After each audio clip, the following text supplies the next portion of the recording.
How to log in Netflix on phone, Netflix how to sign in.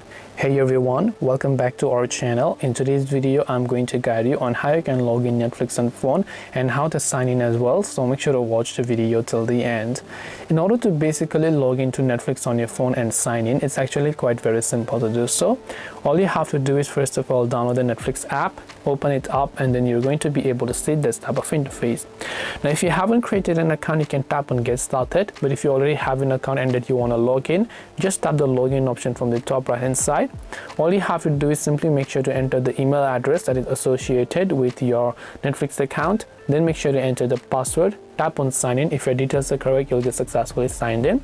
If you forgot your password, then you can just tap on the forgot password option if you want to reset it. This way you can log into Netflix on your phone. Hope this video was very helpful to you guys, and if it did help you, make sure to leave a like and subscribe to our channel. If you have any questions, feel free to leave them down. Thank you for watching and see you in the next video.